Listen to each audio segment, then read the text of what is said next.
has a brief introduction for our speaker. His name is Shaun Tai. He's an alum of San Jose State University, and he's the founder and executive director of Oakland Digital. It's a community building organization working to bridge the digital literacy and opportunity divide. And they have a table here today, so if you're interested, you can hear a little bit more about his project. His story is really cool. In 2008, he successfully documented the history of Bay Area urban music, and he created an online campaign with 14 million video hits. The project opened his eyes to a lack of positive role models and opportunities afforded to young adults in the East Bay inner cities, and he realized that it would play a large part in his decision to create Oakland Digital. So with his success in digital entrepreneurship, it led to the task of helping Oakland citizens use technology to succeed in their own ventures. In addition to that, Shaun is currently the principal at ZTY Media, a full-service digital marketing firm with clients including Facebook, Excel Partners, Social Data Lab, and the City and County of San Francisco. Shaun is a graduate of San Jose State. He got a 4.0.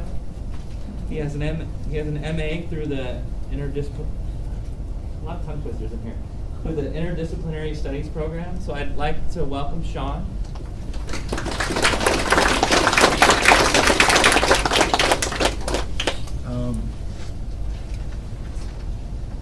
Thanks, Joe. Round of applause for Joe, first of all.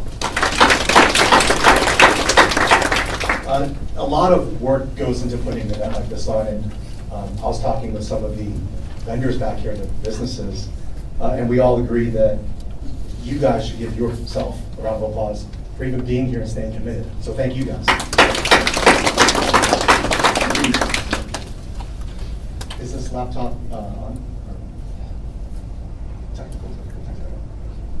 Yeah, that's just not.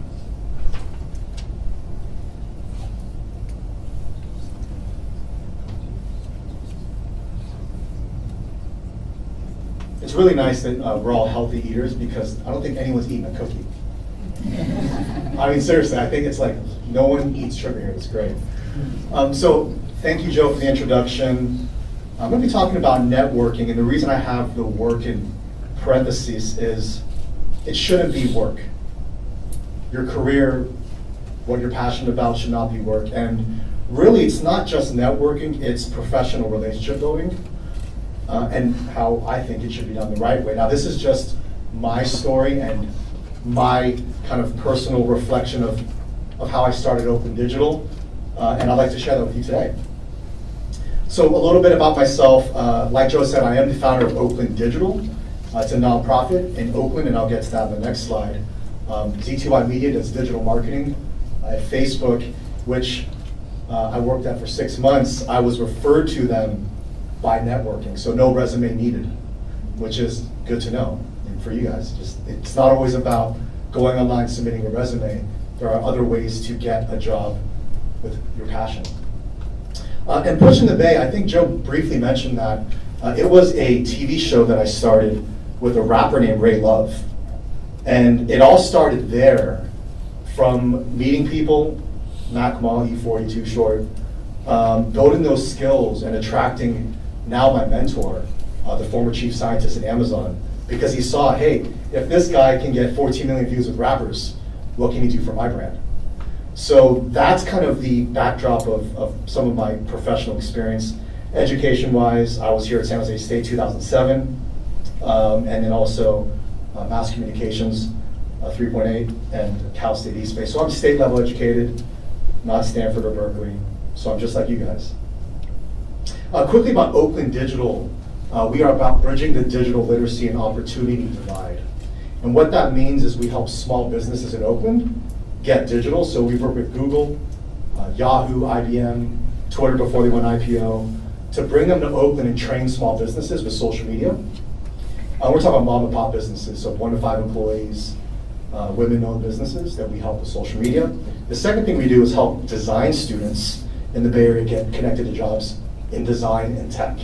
So those are kind of the two things that Oakland Digital does. You can come to the table and say hi to Hilda, who's walking around. Hilda in the back, if you want to say hi to her later, you can. I wanted to kind of go through my digital journey in terms of digital identity. So in 1996, I was on AOL. I think you guys are too young for that. You used AOL, okay. So remember the chat rooms and yes, and AIM and all that? So I was NX Dynamics, right? So NX was, I was into cars. So NX were like the wheels, Nitrous Express was the nitrous kit I had. Team Dynamics were the wheels I had. So I was into cars. That was what I called myself. Then I joined Friendster, and I had a Pro Jetta, so I put Pro Jetta as my name. And then I joined MySpace because I thought I was a rapper. So I put MCT. You guys can Google that too. But the point is what is the common theme here, guys? Just shout it out. No formalities here. Passion. But what does everyone notice about these names? They describe it. Okay, good. What else? These are all social platforms. Well, they're not my name, so I'm anonymous essentially. It's just my hobbies. Then what happens in 2005? I joined Twitter. My handle is Shaun_Tai. Then in 2006, I joined Facebook. What is my name? Shaun Tai. And in 2011, Shaun Tai, Google+. What is this saying about the digital on and offline world? Anyone, just. Starting to get more professional this year instead of having a creative name to use it as like just for friends, but now businesses and companies are getting involved, so now it's a professional name and not just a Yeah. name. So that's great. I could have grown up a little bit, but I also think that the social platforms have gone from nicknames to now promoting your real name. I mean, think about before LinkedIn came out, we wouldn't even share a resume with our friends, and now they're public. So just getting the mindset of how digital has changed the way we network. Can anyone guess what these numbers are? And this goes for Target as well, because Target should be digital. And can anyone guess what any of these numbers are? First one, the 2,700. What's that? I'm What do you gonna got? say followers on Twitter. Lulu. Great. Oh, okay, I'm Yeah, right. Lulu's, you're right. Yeah. Oh, okay. 1,885 is friends on MySpace. No. Dang. Okay. I want to say 184 are probably AIM. No, Friendster. Okay, she's close, but I'm going to go ahead and leave the suspense open. Twitter followers, LinkedIn connections, Facebook friends, and YouTube subscribers. But again, it's really important to understand your own digital identity in this networking sphere. That's the concept here, is how has technology changed the face of networking?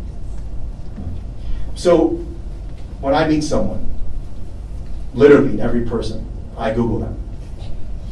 Does anyone do the same, or is that, okay, 1, 2, 3? Everyone should be. I was talking with the professor, or my mentor actually, and his thinking is that in the future, the near future, if you're Googled and nothing pops up, you're a shady person. Because what person that is professional does not have a digital presence? And that's pretty deep. So I just said, for example, if you Google your name here, Google your name tonight, and write down what pops up on the first page. And what I mean by that is the first one, .com, that's your personal website. Second thing I would write down is Twitter. Third thing I'd write down is LinkedIn and so forth. Because whatever pops up on your first page should be completely optimized. Does anyone have questions about what I mean by that? Is anyone confused? Okay. So do that tonight, and everything that you have should be optimized. And if you have your MySpace photo drinking that bottle, you probably should remove it or delete the account, and then the algorithm update in a few months. So either way, clean up your Google presence is a huge tip. And again, to phrase the third time, technology has really changed the way that we all network.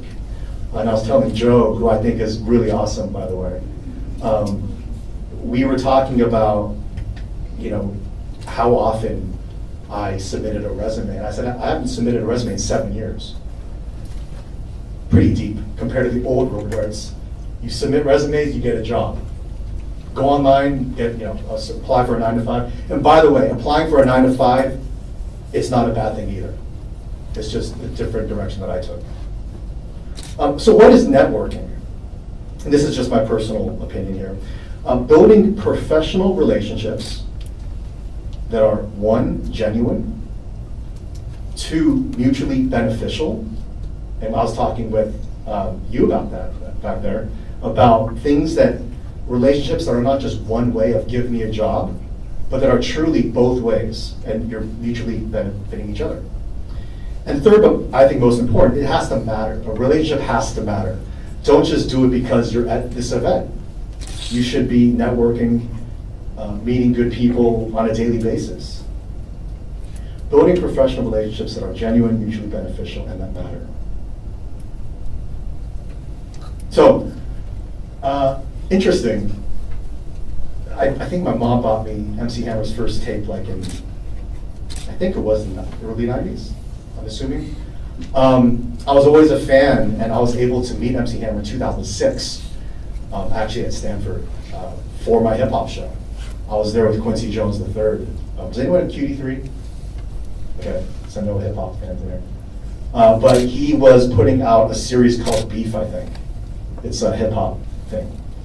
And MC Hammer was speaking, and he was on stage, and he's like, "Man, I'm telling you, there's this new thing. It's called Twitter."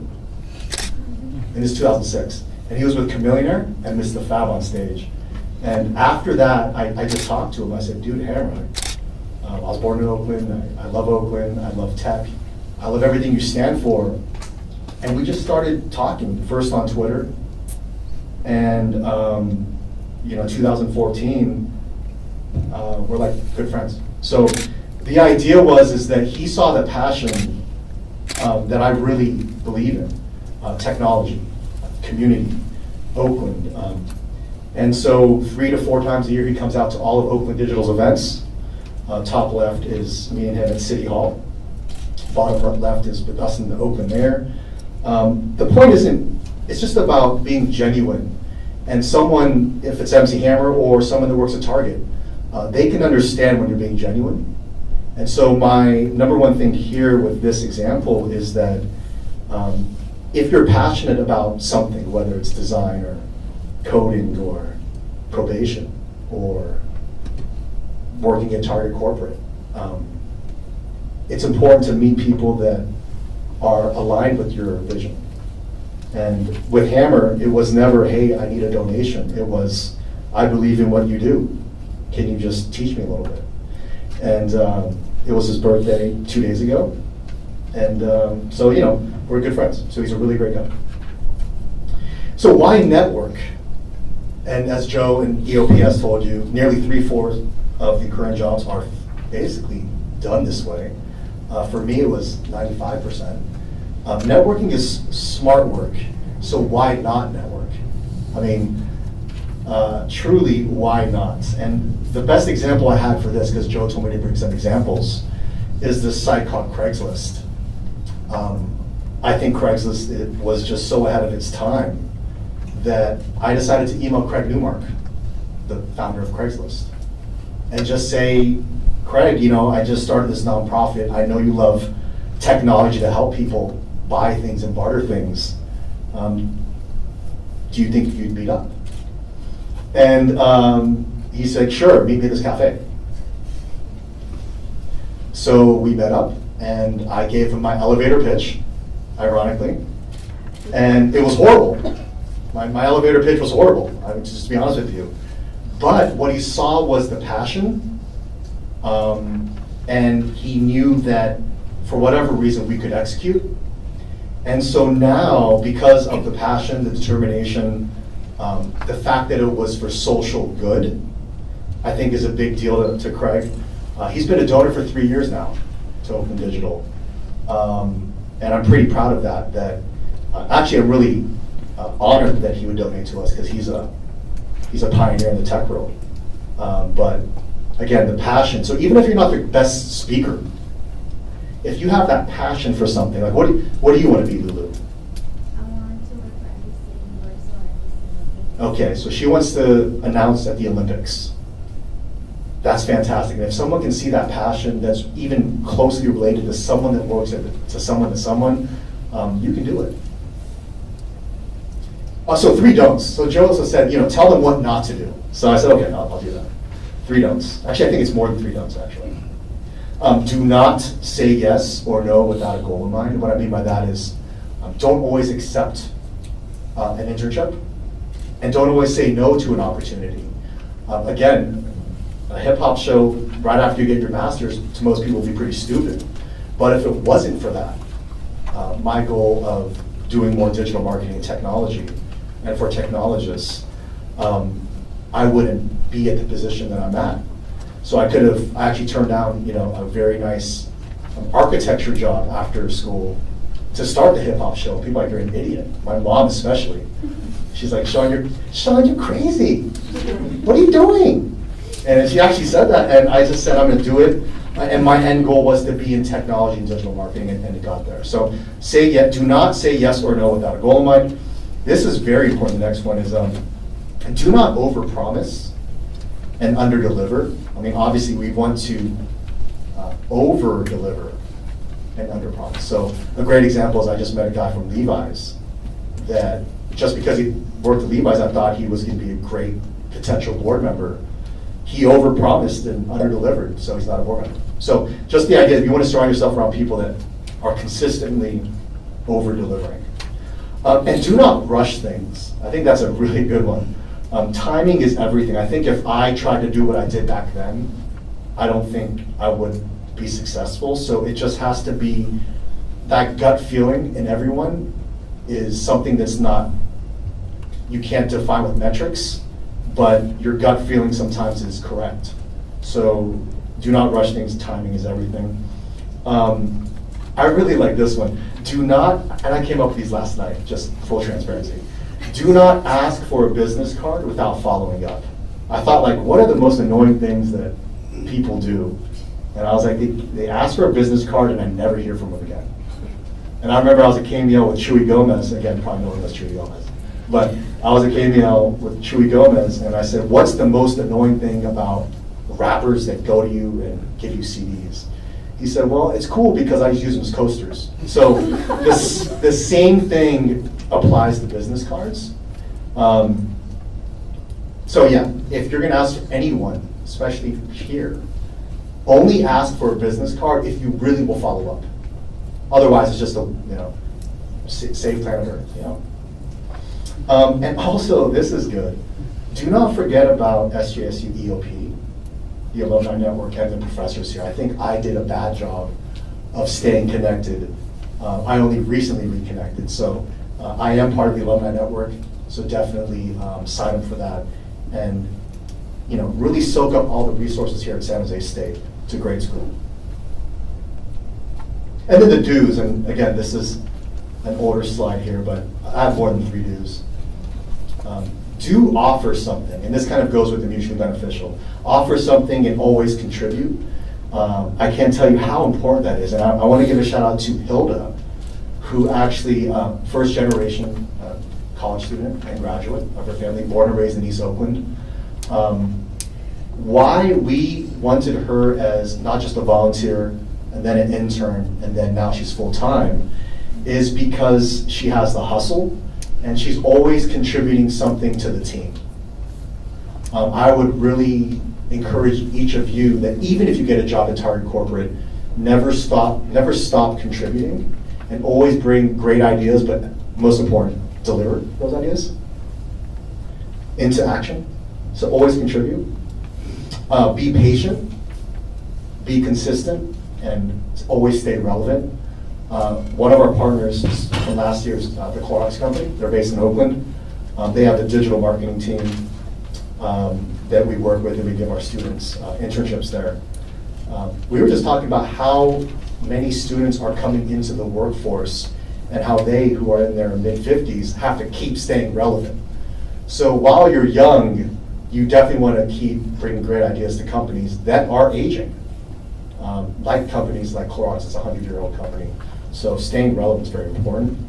I think this one, to me, because of technology, in-person meetings have become much more powerful.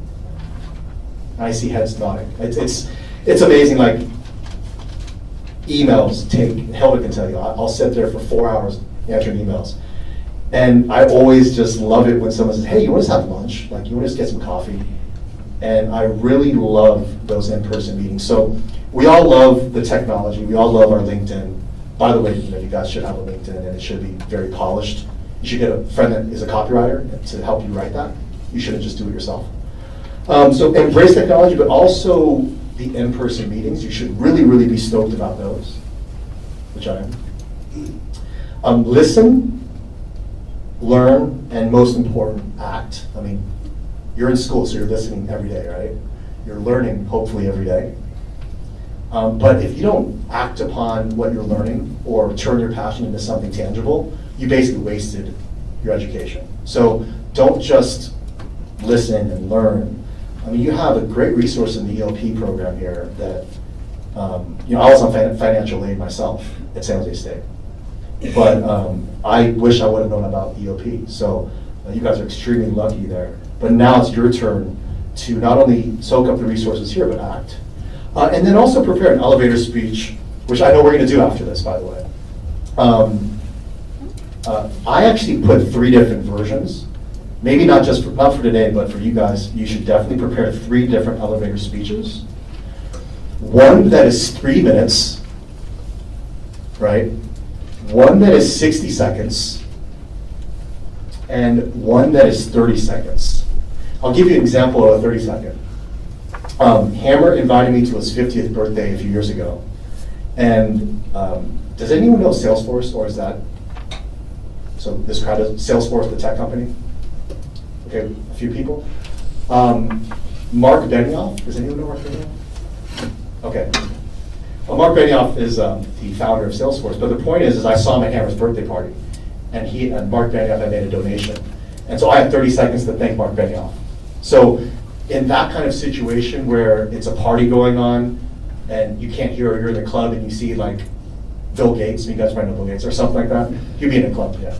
But I think 30 seconds is good for those situations where you know you don't have time, but you should still have it prepared. The 60 seconds is literally an elevator pitch that we'll kind of go over today. And the 3-minute, I think, is like the coffee conversation, where maybe you do get that meeting with someone big like Craig Newmark, and you do have a few minutes. So I'll get 3 prepared. And more important than having those speeches, like understand the person that you're speaking with, and see, like, get a sense of what they want to hear. So if Joe said, hey Shaun, great, we're having coffee, and I'm really passionate about students. Even though Oakland Digital helps businesses and students, I wouldn't even talk about the businesses. Okay, yo man, you want to get involved with Oakland Digital? We help students like at all the community colleges in Oakland. And that's what I would kind of come up with, and just to kind of entice them. And of course, if I was with Y&H Soda Foundation, another one of our funders, I would only talk about businesses because all they fund is small businesses. So then I would talk, gross income of 10% over 3 years. Get into the nonprofit speak. So you definitely have to have things prepared for different people and also different lengths. And again, being genuine. It comes back into play here of speak from your heart, because people know if you just reading it off the top of your head. So actually mean it when you're saying it. And so my mentor that actually hired me after the hip hop show was Andreas Wiegand, and I just wanted to thank him, even though he's not. He's alive, but I just wanted to thank Andreas because he believed in just a guy that loved hip hop and was successful with interviewing rappers. And so if you can find a mentor, I know this isn't quite networking as much, but 2 tips is, one is find a mentor immediately. It could be Joe, it could be Deborah, it could be Alberto, that's able to believe, that you believe in one, but that also believes in you. Finding someone that believes in you, and to this day, he still believes in me, I still believe in him, and he's a donor and a friend, and you want to find people that are really passionate about what you're passionate about. So Andreas Wiegand. Now finally, you all in this classroom today, or this library, have the ability to inspire.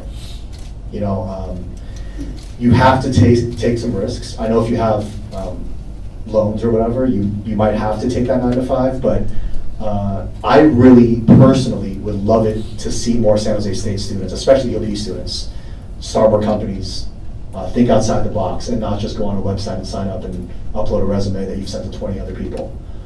So start aligning yourself with the right team now, because you guys have the leg up. I didn't have a workshop like this. So you all have the ability to inspire your community. Thank you all. Round of applause for EOP. Last but not least, if you do want to email me directly, I would prefer you email me besides a business card, just so I can keep you on record and reply. Shaun@odalc.org, ShaunTai.com, @Shaun_Tai, Tai Shaun, and keep inspiring. Thank you.